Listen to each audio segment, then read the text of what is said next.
Shalom, shalom, depuis l'île de la Réunion, alléluia. La servante Liliane Lorette pour vous servir. Je vais vous apporter donc un message, une exhortation, donc en tout cas c'est un court message, donc voilà, qui a pour titre « Porteur de vie ».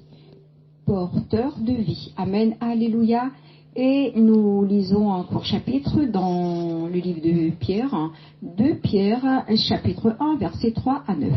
Comme sa puissance divine nous a donné tout ce qui contribue à la vie, car si toutes ces choses sont en vous et y sont avec abondance, elles ne vous laisseront point oisifs ni stériles pour la connaissance de notre Seigneur Jésus-Christ.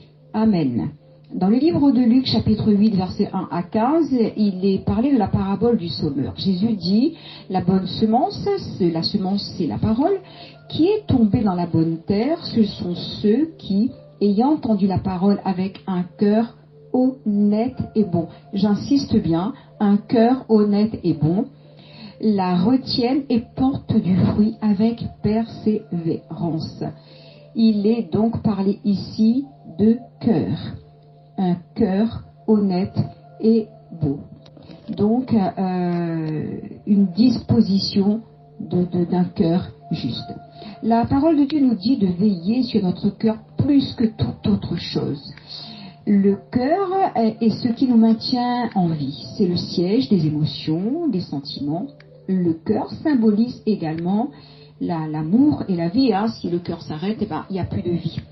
Et quand on aime, le geste qu'on fait en général, c'est un cœur. Donc il symbolise aussi l'amour. L'amour, la vie. Amen, alléluia. Un cœur malade est un cœur fragile.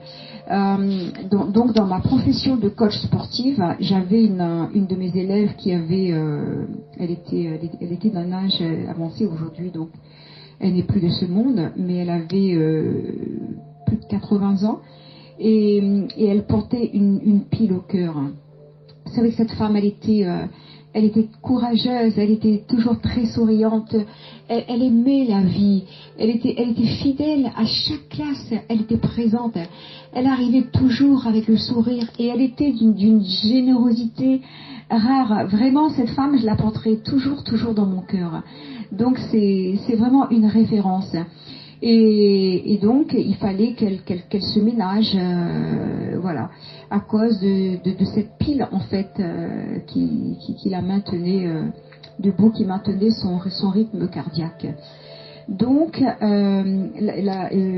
Isaïe nous dit, le livre d'Isaïe 26, 3 nous dit, à celui qui est ferme dans ses sentiments, tu assures la paix. Amen, alléluia. Donc sentiments, cœur, amour, disposition, tout cela va avec. Qu'est-ce qui peut occasionner un cœur malade? Il y a plusieurs facteurs donc qui peuvent amener des maladies, comme le stress, la peur, l'angoisse, les soucis, le manque d'activité physique, l'alimentation, la haine, le manque de pardon, la rancune.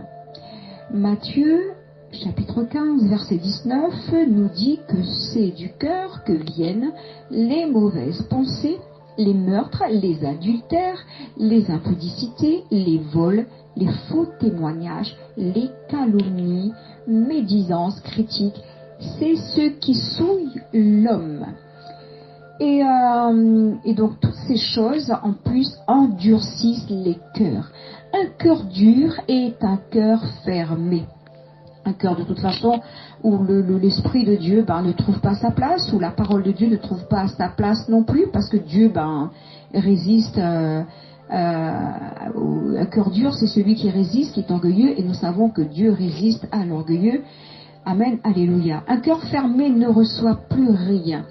Il ne peut plus recevoir ni comprendre le langage de Dieu. La parole de Dieu en lui demeure stérile. Quand on regarde un synonyme de stérilité, donc c'est impropre à la production, sans vie, sans possibilité de donner la vie. Alors que Jésus a dit, « Moi je suis venu afin que les brebis aient la vie et qu'elles soient dans l'abondance. » Jean 10, 10. Quelqu'un qui n'a pas de vie en lui, c'est quelqu'un qui est inefficace, c'est inactif, il est aride, impuissant, infécond, déshérité, sec, sans résultat, nul, inutile, desséché, négatif, aride, infructueux. Lorsqu'on dit d'une année qu'elle est stérile, cela signifie pauvre en récolte, tandis qu'il ajoute, celui qui croit en moi, des fleuves d'eau vive couleront dans son sein. Nous le trouvons dans le livre de Jean, chapitre 7, verset 38.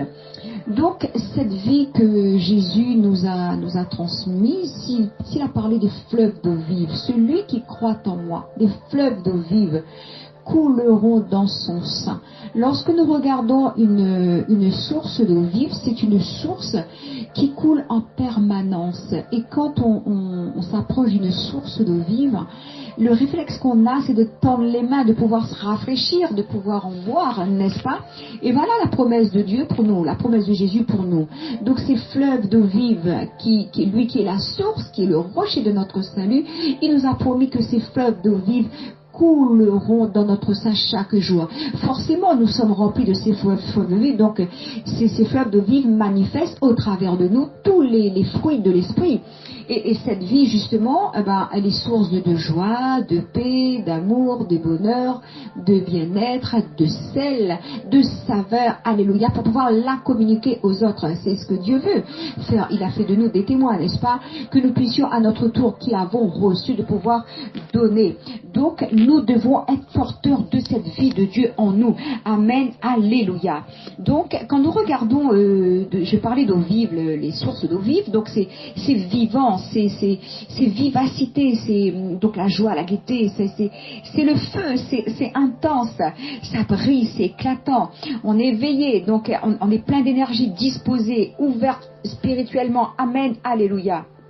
Et Galates 5, justement, je parlais des fruits, 5, 22, donc va confirmer cette vie. Et là où il y a la vie, il y a l'amour, la liberté.